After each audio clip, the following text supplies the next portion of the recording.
Business News, we're news for business people.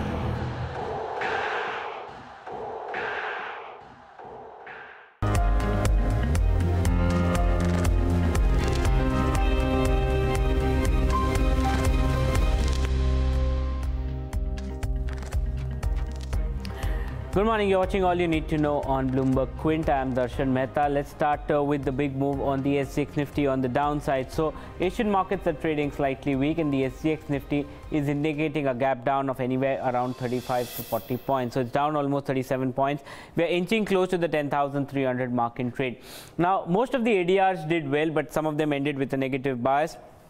HDFC Bank was up almost 1.4%. Reddy and Wipro did well, but Vedanta was down over 1% in trade. Again, Tata Motors continues to bleed. It was down close to 1%. Infosys and ICICI Bank were the other counters which managed to move down in trade. Now, as far as crude is concerned, we've seen 2 days of decent up move that has come in, but today in trade, it's trading absolutely flat in trade. We are inching close below the $65 barrel per mark as far as the Brent crude is concerned, and WTI is currently at $61 per barrel. Now, as far as the base metals were concerned, not the best of the days. The only 2 base metals managed to end with a positive bias, and that was zinc as well as lead, but that also pretty flat closing coming in for both of them.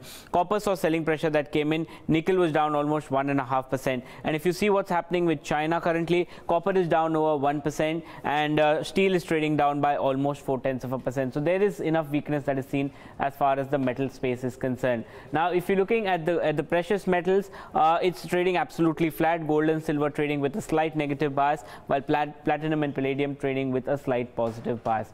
Now, fund flows, FIs were net sellers yesterday. They sold in 705 crores in the cash market. DIIs bought in almost 250 crores in the cash market. Now, sector-wise, if you're looking at it, the mid caps and small caps managed to hold on, but the Nifty Bank, after so many days of rally, managed to see some bit of selling pressure that came in. The other sectors that were weak was the Nifty PSU Bank Index, Nifty Media Index, and the BSE Oil and Gas Index. So that was something that was trading rather weak in trade. The Nifty was down almost 50 points, mainly on account of Reliance, ICICI Bank and HDFC. HDFC Bank managed to put in some support on the Nifty, but apart from it, overall a weak trading session on the Nifty. Now, if you're looking at some of the FNOQs that came in, basically there were fresh short positions that were taken on the Nifty. Open interest build-up was 3% on the short side. As far as the Nifty Bank was concerned, that saw open interest decline of almost 5%, so long unwinding was seen finally on the Nifty Bank. Now, if you're taking a look at what is happening, call writers are active from levels of 10,400 to 10,500, and put writers are looking at support at levels of 10,300 and 10,400. But if you're looking at what happened yesterday, call writers became aggressive in trade. So if you're looking at it, 10,400 and 10,500 is where call writers became aggressive, and put writers had to shed positions in all those levels, and probably again with a gap down opening again at the 10,400 and 10,300, you might see these green lines moving up and the red lines going down at lower levels. Now, in terms of PCR, both the PCR fell in trade given the fact that call writers were much more aggressive than the put writers yesterday. In terms of stocks in the FNO ban, counters like Balrampur Chini, Bank of India, BEML continue to be in the FNO ban. The other stocks that are in the ban are Dewan Housing and TV18. What comes out of the FNO ban, and it will be interesting, will be Andhra Bank, IDBI Bank and JP Associates, because of the rare block deal that happened, again will be in focus today. The other counters is DV's Lab. Fresh buying was seen on high open interest build-up. The next stock that we want to speak about is counters like Amara Raja Battery, with fresh short positions being built on high open interest build-up of almost 20%. NIIT Tech again at fresh lifetime high, open interest build-up of 15% on the long side. You had counters like Mindtree, again fresh 52-week high on the counter on decent open interest build-up. And finally, JP Associates saw short covering, open interest was down 8% on the long, the counter moved up almost 18%, and it will be interesting to see post the RJ block deal that happened in trade yesterday. So Jaiprakash Associates is our top stock of the day. After Rakesh Jhunjhunwala's Rare Enterprises picked up 3 crore shares in the company at a price of about 18 rupees per share, constituting a 1.2% stake at a price of about 55 crore rupees. And now this is not just the first time that he has picked up stake in the company. Sometime back in the first quarter of FY18, Rakesh Jhunjhunwala in his own name had bought 2.5 crore shares, or a little over 1% stake in the company. However, later on he did reduce his holding or dilute his holding to below 1%. Jaiprakash Associates hasn't quite had a great start to 2018. The stock stock price has tanked over 26% despite of the 17% plus move that we saw yesterday versus about a 1% fall registered by Sensex. So it would be interesting to see how the stock moves today. Do watch out for its group shares as well. But that is your stock of the day today. We move on to Jayesh Khilnani, who will get us all the commodity market cues. Morning and thanks, Yash. Let me start off with oil prices. So oil is actually holding near the 61 per barrel mark, but it is on track to post a weekly loss. Now, this is on the back of US crude oil production, which actually rose for the third week to a record high. Also, we understand that the International Energy Agency has warned of a shortfall in the global oil supplies. So mixed cues coming in for the oil markets. As far as base metals are concerned, most of them ended lower on London Metal Exchange, except for zinc and lead. The index itself closed about 0.5% lower. Aluminium was at a 3-month low as the Chinese winter now ended about 0.2% in the red. Copper snapped its 2-day winning streak to end about 1% lower. But the top loser was nickel, which ended about 1.5% down. And if you look at the Shanghai Futures Exchange, most of these base metals are trading with a negative bias, with Shanghai Copper down about 1% and Shanghai Steel down about 0.4%. Moving on to the precious metal space, gold prices fell the most in about 2 weeks. Now, this is on the back of the incoming economic advisor's comment that signaled that Trump would support a stronger dollar. Having said that, Saloni, this is bad news for the Indian rupee.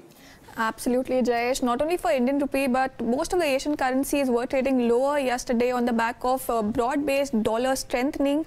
And speaking of Indian rupee particularly, it snapped a 3-day winning streak yesterday and ended 10 paise lower at 64.93 levels against the dollar. Now, the domestic currency dropped nearly 0.2% against the greenback, thereby marking its biggest fall in a week. Elsewhere, trade deficit for the month of Feb widened to $12 billion as compared to $8.9 billion seen for the same month last year. Well, it came well below the Bloomberg consensus of $14.2 billion mark. Moving on to the debt market, bonds advanced yesterday most in a week on speculation that the government may increase foreign investment limit in sovereign bonds, and hence yield on a new 10-year benchmark security dropped 5 basis points to end at 7.63%. In terms of flows into debt market, global funds reduced their rupee debt holdings yesterday. They reduced their portfolio by 1,640 crore according to NSDL data. Well, on the global front, as Jayesh mentioned, dollar index strengthened after a new economic advisor, Larry Kudlow, favored a strong dollar policy, and hence euro and pound dropped nearly 0.5% and 0.2% against the dollar respectively yesterday. And lastly, speaking of dollar rupee, now it is trading at 65.04 levels against the dollar in the non-deliverable forward market, which indicates a weak opening for Indian rupee in today's trade. Now, amongst the stocks that we're tracking in trade today is Power Finance Corp, where in a conference call yesterday they said that loans of about 17,000 crore to private sector, which is about 6% of its total loan book, are actually at risk of being classified as NPAs and likely to see haircuts. Additionally, you also have a Financial Express report which has said that power minister is likely to meet industry lenders on new RBI norms today. So apart from the power companies, also watch out for banks like SBI, which have a higher power sector exposure, and even PFC and REC. That apart, we're watching out for Future Consumer. Now, yesterday they have signed a 50-50 joint venture pact with Bin Ablam Group of Dubai. It's a FMCG company. Watch out for that name. Future Group stocks have been buzzing in trade of late. Puravankara is another one. They will invest 500 crores for a luxury housing project in Goa, and that is expected to deliver sales volumes of about 1,000 crores over the next 5 years. That's what the company has said. Watch out for that name as well. Adani Transmission has acquired 100% stake in Fatehgarh Bhadla Transmission SPV, and this is from PFC Consulting. So that's another stock to track. Bharat Financial has said that they've completed their third securitization transaction for this financial year for 451 crores. So that's the company to watch out for. Next that we have is Gravita India. You could see some positive reaction on the back of order wins for about 300 crores. And lastly, on the back of a bulk deal, we're tracking Urban Limited, where Nordia Fund has sold 24.7 lakh shares at an average price of 400 per share.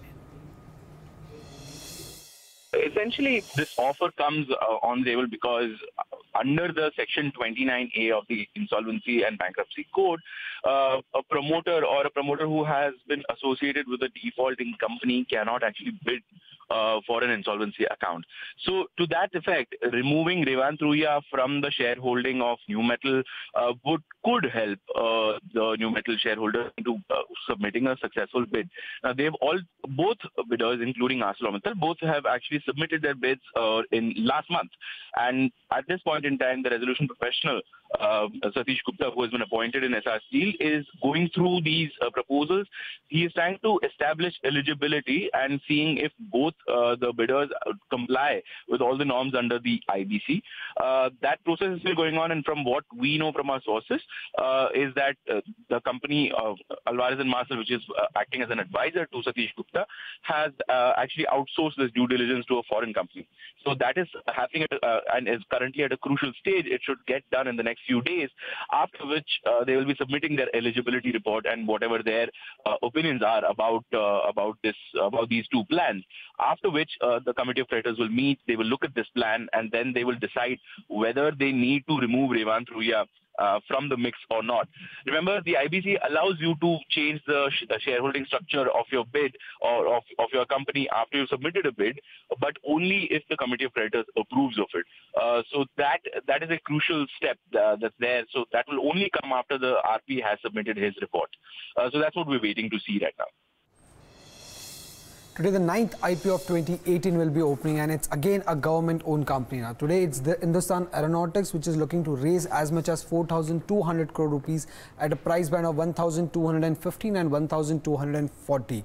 Now, at the upper end of the price band, that is 1,240, the company will be valued at close to 41,464 crore rupees.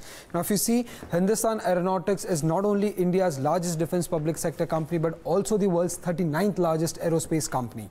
Now, as of December 2017, the company's order book was close to 68,461 crore rupees. Now, besides this, the company has also submitted proposals for orders worth close to 64,500 crore rupees to the Ministry of Defense. Now, it's a Navratna status company with 5 units located across India.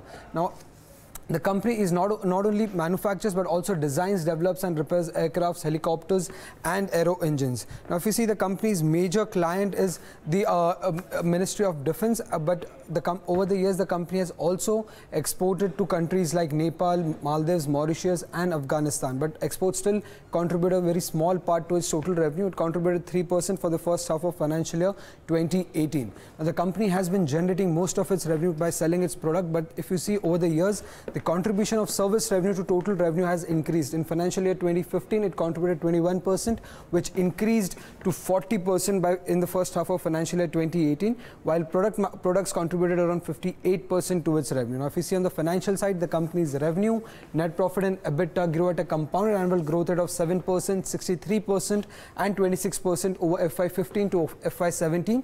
On the balance sheet side, it's a debt-free company with a book value per share of close to 387 rupees, and as of September 2017, the company had a total cash of around 11,600 crore rupees on its books, which translated into a cash value per share of 350 rupees. On the return ratio side, the return ratios were quite stable. For FY17, the return on equity was 21%, return on capital employed was 10%, and return on asset was close to 5%. On the valuation side, I'm comparing Hindustan Aeronautics with Bharat Dynamics, which closed yesterday, and with Bharat Electronics, which is again a government-owned company with the same client, that is Indian Army. Now, the company's price to earnings for FY17 was 15.8, market cap to sales was 2.3, and EV to EBITDA was 9.10. Now, these valuations are cheaper when compared to its peers, Bharat Dynamics and Bharat Electronics. Now, the reason why I'm taking FY17 valuation, because there's a cyclicality in the revenue, and that's the reason we cannot compare it with FY18 as of now. And lastly, on the brokerage side, if you see, most of the brokerages have a subscribe rating on this IPO because the company has no peers. It has a debt-free balance sheet. Also, it has strong order book and it has a robust order inflow in the last 5 years. I do not believe that markets necessarily get driven 6 to 12 months before elections. I mean, look, at the earliest we are going to see elections end of the year. That's what I hear. Or it could happen in the normal time, which is, summer of 2019.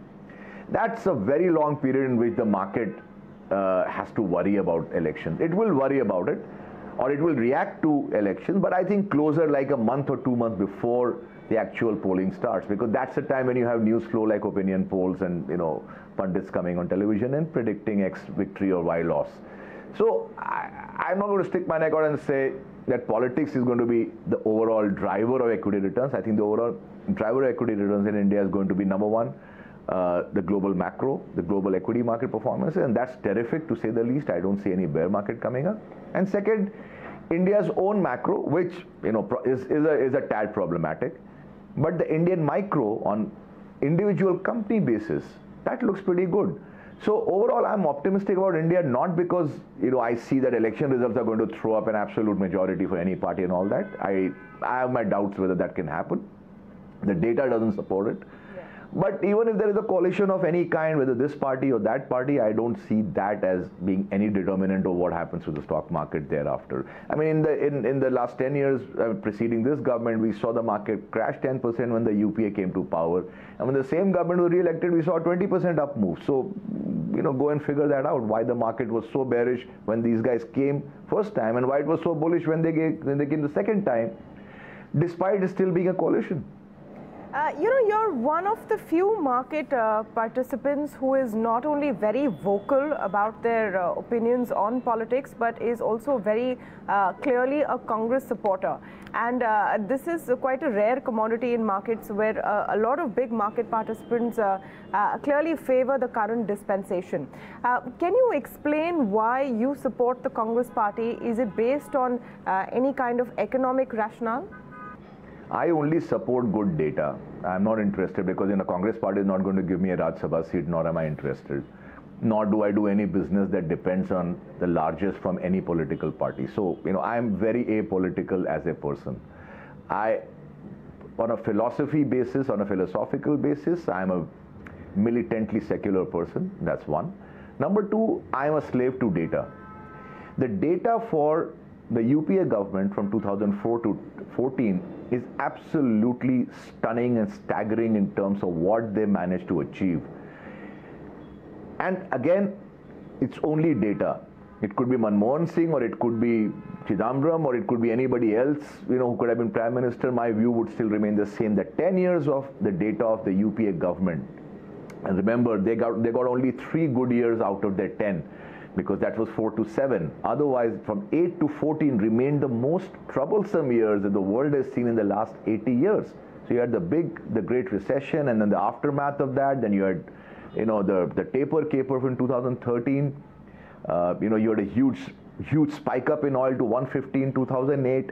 It had to undergo $100 oil for pretty much its entire 10 years.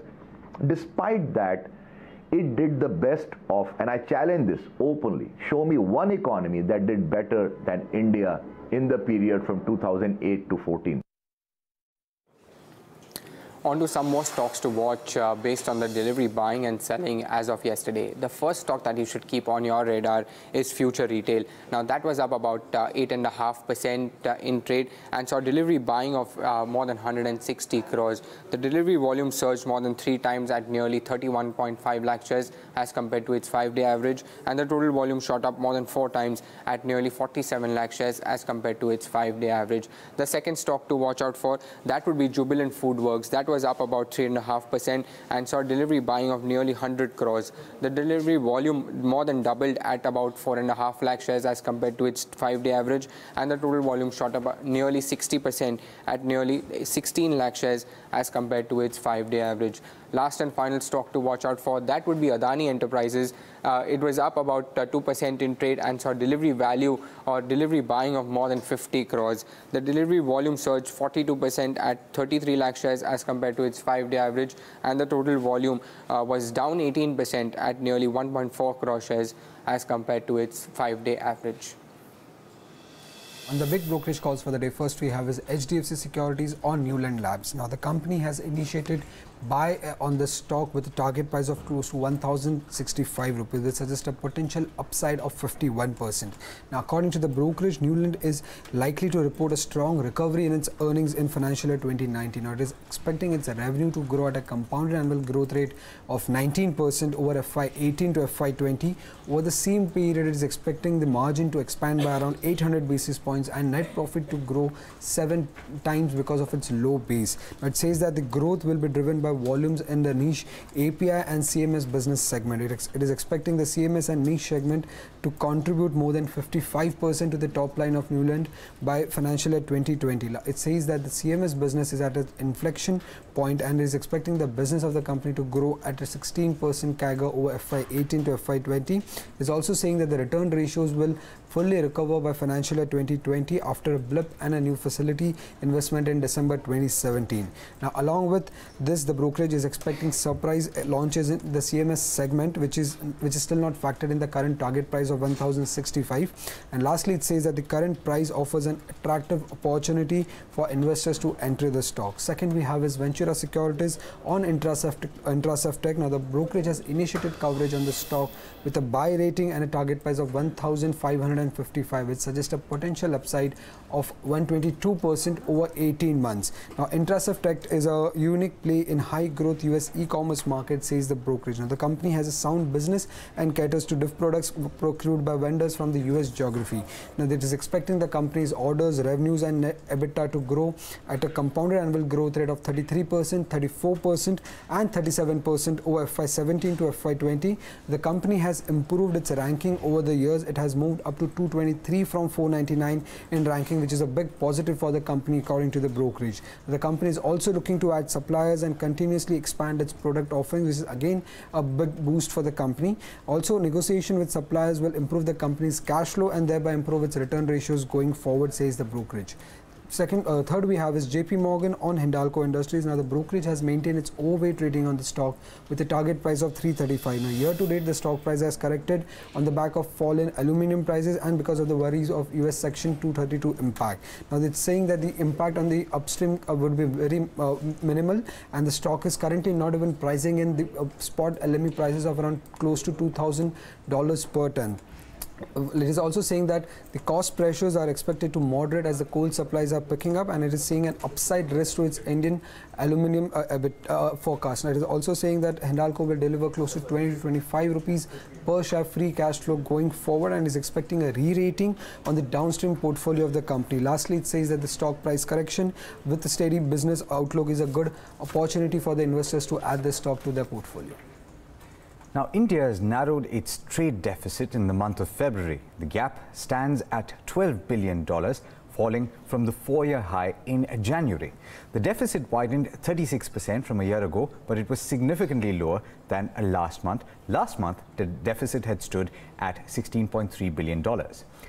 A weaker Indian currency seems to have aided exports, with India selling goods and services worth $25.8 billion last month, a jump of 6.2%. Commerce Secretary Rita Teotia said Indian exports are expected to grow 6.5% in the current financial year. What could play a dampener, though, is the recent offensive by the United States on trade. The US, of course, is India's second largest trade partner, and it's also a country with whom India has a substantial trade surplus. Donald Trump and his new economic advisor have already said that they will up the ante on the country's large trade deficit with India, and have actually gone ahead and complained against India at the WTO. Now, there's clearly lots to talk about, both on the international space and in India with regard to the live markets, and you'll find that on Bloomberg Quint Live. But there are several stories that you should consider reading on the website bloombergquint.com. Here are just a couple of them. The leaders of the US, Germany and France have all said that evidence points to Russia being responsible for the poisoning of 2 people in England, and called for an urgent explanation from Vladimir Putin's government.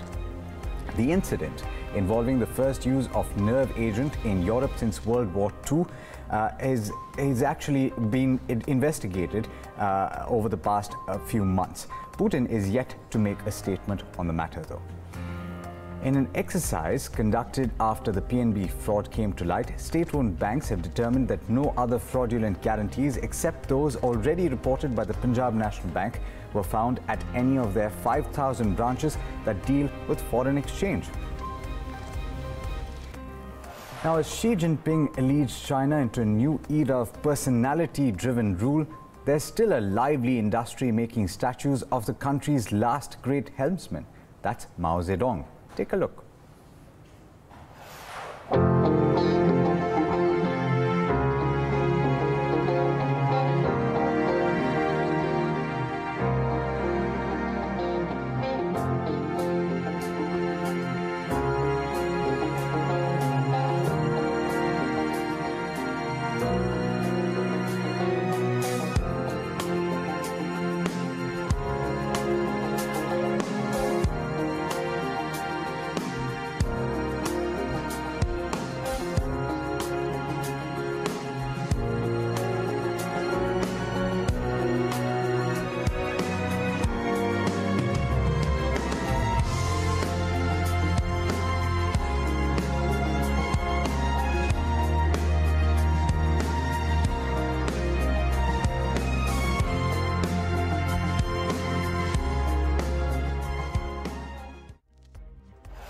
Well, that's all you need to know going into trade today.